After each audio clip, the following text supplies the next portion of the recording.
On Friday afternoon, President Biden signed an expansive executive order targeting anti-competitive and monopolistic practices in agriculture, airlines, healthcare, broadband, and banking. Here to talk about this executive order and the larger fight against monopolies and corporate consolidation, she is the representative from California's 45th District. She puts the trust in antitrust. That doesn't work.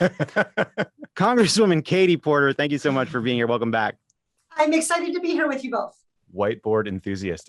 Thank you so much. So when President Biden announced this plan, he said, capitalism without competition isn't capitalism, it's exploitation. We're 40 years into the experiment of letting giant corporations accumulate more and more power. And what have we gotten from it? Less growth, weakened investment, fewer small businesses. I expect that would get an amen from you. So President Biden said, you just want to say one thing. I mean, yes. The point about capitalism without competition is so important. Yes. And so we really need to understand that what this all is about making sure that the conditions for healthy, stable capitalism are met.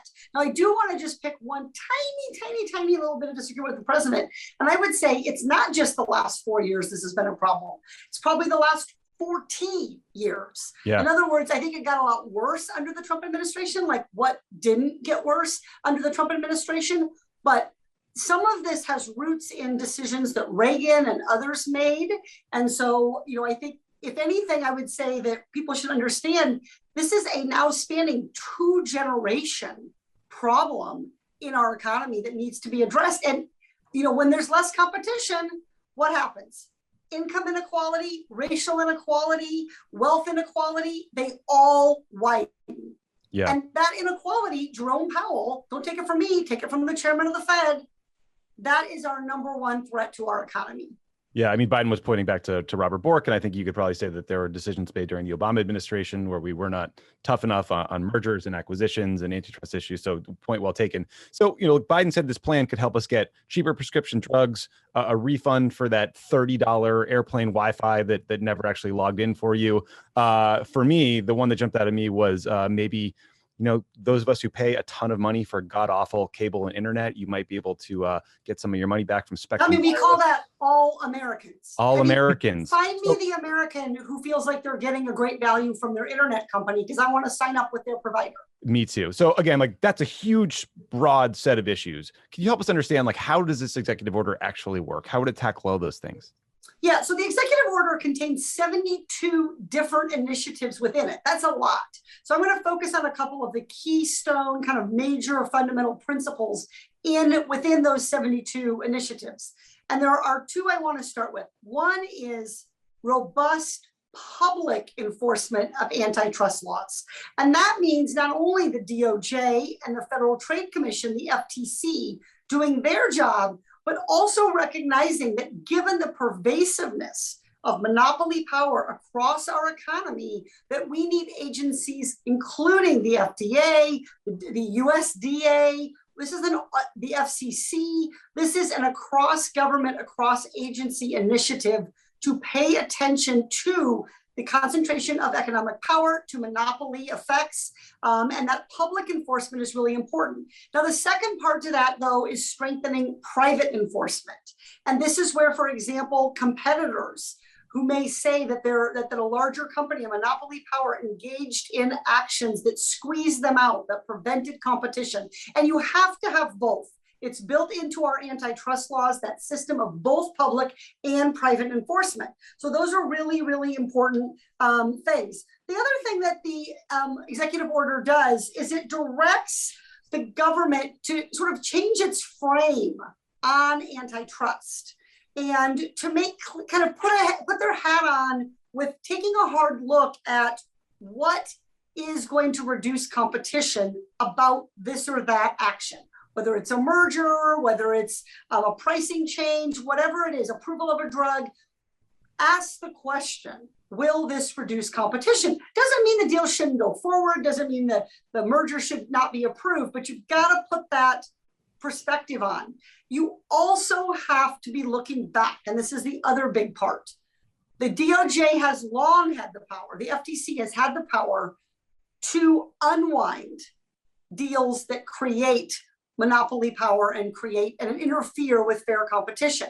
So when companies apply for pre-merger approval, pre-clearance to merge, they make assertions. They say, it's okay, we'll still compete. This won't cause any harm in the marketplace.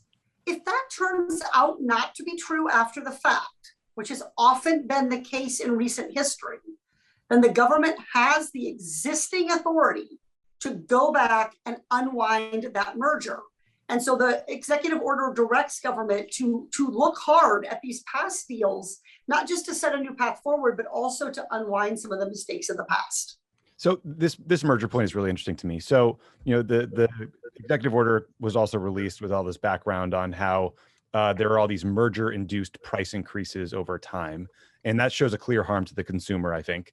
But a lot of what we're talking about when it comes to big tech companies are, acquiring competitors. And in some of those cases, like Facebook, for example, the product itself is free. So how does the government demonstrate that those mergers caused harm for consumers and then make the case to walk it back?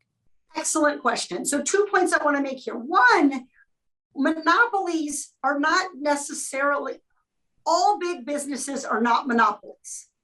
Okay. Mm-hmm. Virtually all monopolies are big in the sense that they control a lot of the market. But there are plenty of big businesses out there that are not monopolies. So that's important for people to understand. This is not an attack on big, it's an attack on a certain kind of big business that's engaging in behavior that lessens competition and hurts our economy. Mm-hmm. So that's one thing to understand. With regard to big tech, your question about, well, Facebook is free to me, right? How can there be a competition problem? Well, the point is, it's not just about the consumer, it's also about the competitors. Facebook's competitors are not us as customers. Facebook's competitors are other companies who are trying to develop competing platforms for speech to sell digital advertising on. And the way that some of the actions of Google or Facebook or some of these companies have lessened the ability of new startup companies to enter the marketplace. And what that does is ultimately, even in the case of a free product, Tommy, it lessens your choice. Mm-hmm. So even if it's free, if I have fewer choices in the marketplace, even for a free product, that's damaging our overall economy because we're not developing the best products that we can. So a lot of this EO is aimed at these specific consumer harms, right? We talked about a few, but there's others, the right to repair. There are these anti-competitive practices that affect workers, like licensing requirements, actually something conservatives, this appeals to conservatives too. But you talked about addressing the underlying conditions from which these abuses come. And it seems like there's pieces of the EO that are aimed at stopping these mergers or making it more difficult or bringing more scrutiny onto these mergers. The Biden administration has put Tim Wu and Lena Khan into positions to oversee a lot of this. That people take that as a really good sign. What does it look like to you for the administration to actually begin addressing some of these underlying conditions that led to so much consolidation in the first place? Yeah, so I think what it's going to mean is, one, I mentioned all agencies. This is not just the fault or the responsibility of the DOJ or of the FTC. All agencies need to be watching for anti-competitive practices. And by the way, an antitrust violation doesn't mean that you eliminate the competition. It means that you substantially lessen the competition. That's the relevant legal standard here. And so I think it means that we have our antennas up about whether this might be occurring across government agencies. We do need to actually beef up the antitrust enforcement work. Since 2000, we've done about 18%, we spent about 18% less on antitrust enforcement today than we did in 2000, even though the competition has gone up. So I think one of the biggest things that I think this executive order is going to do is get the attention of every single cabinet secretary, every deputy secretary, every principal first deputy, everybody. They're going to have to start thinking about, is competition a problem in the marketplaces or the areas that we work, where we are trying to accomplish policy? And this is something Congress has to think about. For example, as part of President Biden's Build Back Better plan, we're talking, and bipartisan infrastructure, we're talking about expanding broadband. Terrific.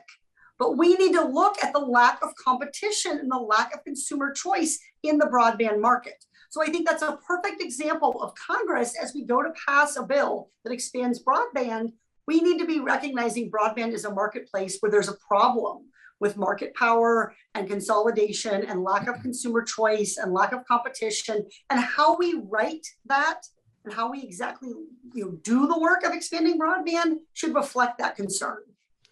So one aspect of this is you're saying does this help or reduce competition as the centerpiece of how we think about antitrust, about monopoly? We've spent now decades watching conservatives build up this other idea, which is, can you point to specific harm against consumers? Do you worry at all about what will happen when this EO kind of goes into the buzzsaw of right-wing courts? And what do you think Congress needs to do to kind of prevent that outcome? Yeah, so I think first off, first thing we need to do is see agencies take action. That's step one. And if the agencies are doing a good job, I think reaching out, explaining what is and is not okay, giving examples, issuing regulatory guidance about what they're going to be looking for, that will hopefully let the business community know what they need to do to stay on the right side of the antitrust laws. If there are enforcement cases brought, you're correct. We have a very conservative judiciary right now, and it's possible that they will not give full effect to the Sherman antitrust law, the Clayton antitrust law. And so if that's what happens, if we get those interpretations that are under enforcing and contrary to Congress's intent in passing those laws almost 100 years ago, then Congress needs to be ready to go back to the drawing board and pass additional antitrust regulation. And that's some of what the Judiciary Committee has already been working on doing.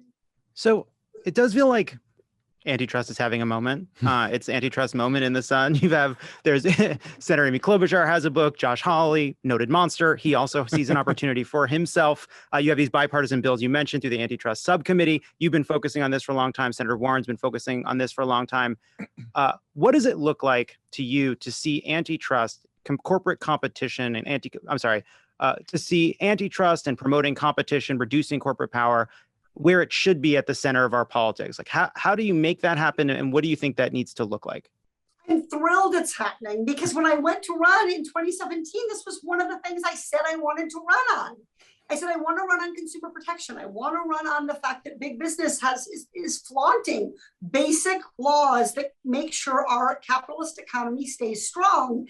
And you guys both know, I'm going to call you both Democratic operatives. I think that's fair. But there's this kind of bucket list of stuff that you're supposed to run on. It's like, do you want to run on the environment? Do you want to run on LGBTQ rights? Do you want to run on? So when I was like, I want to run on antitrust, everyone was like, what? What's that? Is that something we do as Democrats? Hell yes. It's something we need to be doing, period, as policymakers across party lines, because we just can't make good economic policy in Congress, including tax law, including issues relating to infrastructure, issues relating to transportation. We just can't make good laws in Congress if the bones of our capitalist economy are atrophied and are weak. And that's what's happened with our antitrust system. What do you say to critics who argue that Biden's efforts to increase airline competition are misplaced, and that we should instead focus more on getting blue check marked Twitter users to tweet their complaints during travel delays? Oh my God. So the whole premise of, like a loss for words here, Tommy. Thank you for taking that seriously. Look, no amount of antitrust enforcement is going to eliminate, nor is it designed to eliminate, consumers individually lifting up their voices to call out wrongdoing. That continues to happen. It's going to happen. There are plenty of things that airlines are going to do to screw you or me that are not going to be antitrust violations. I don't think that's fair to say. I think that's really uncalled for. Yeah. So some of my best friends are airlines. So yes, like people should continue to raise their voices if they have bad experiences, if they're cheated. They need to keep, whether it's through Twitter or calling the airline competition or reporting it to their AG or the Federal Trade Commission. That's what it means to have to compete for consumers. But no amount of consumer competition or consumer complaining, I should say, no amount of consumer complaining can address an antitrust violation, because part inherent in the term antitrust violation is that there's not enough competition for the consumers to shop with their pocketbooks. That is, to go find a company that treats them better. Most people who rent or own houses have one choice of an internet provider. So your choice is get ripped off or don't have Wi-Fi or broadband. So you can complain all you want and tag, Cox and Comcast and all of the other wrongdoers. Mostly Spectrum, yeah. Spectrum, whoever you want to pick on here. Oh, I hate them. Yeah. None of them are good. You not able to choose with your, to make that consumer choice to pick a different company. That's one of the things that this executive order will do, is make clear that they can't lock landlords into only allowing one internet service provider to service buildings. And that's going to create choices for consumers. Consumers may well choose the big companies. That's fine. They may well choose big companies and then complain about them. Count on it. I think that's highly likely. That's what I'm going to do. But that's the nature of the competition we're talking about. You are the only person who could turn that dumb trolling question from me into a smart, thoughtful point. And that's why you are our favorite guest. Final question. You say that to everybody. I listen. No, we really don't. Some of them are not. super fucking boring. there was this unfortunate violent incident at your town hall over the weekend. I just wanted to ask, sort of what happened? Is everybody doing okay? And, is there concern about this sort of stuff going forward? Because it is sort of frightening to see the normalization of political violence, whether it was January 6th at the Capitol, whether it was people acting out at events. It's a trend that seems to be on the rise. Yeah, I mean, it's very, very troubling, and for a couple of reasons. Regardless of what your viewpoint was when you came to that event, your ability to get information, to hear what's going on in government, to get your questions asked and answered was reduced by the violence that occurred there. Yeah. So it wasn't just that it was disruptive for me, it was disruptive for everybody that was involved. I mean, Irvine, this happened in Irvine. Now let's review. Safest large city in the United States, something like 18 years running. Police presence was there, right? Measures were in place to make sure that the crowd was controlled. I said at the very beginning, everyone is welcome to be here. We're here to talk with each other and listen and learn. Everyone is welcome, right? So I'm at a loss as to what more we can do to make sure that these events are safe for every single person who attends.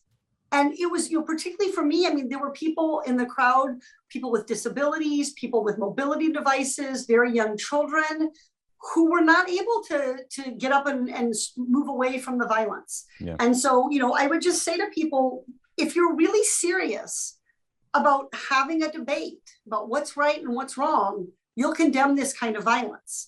And the fact that some people on the right are not condemning it tells you that they don't want to have a discussion.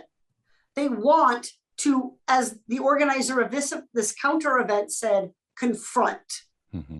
Right? And that is not a civil dialogue, right? Confronting someone is an aggressive act. It's not an act of mutual respect. It's inconsistent with democracy.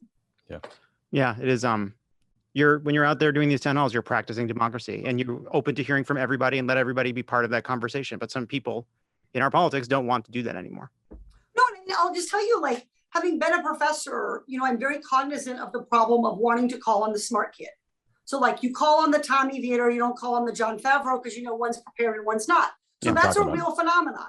So to avoid any actions like this that might be perceived or actual in terms of who gets to talk, whose question gets asked, who gets information, we invite every attendee to put a question into this huge bingo ball spinner that we have.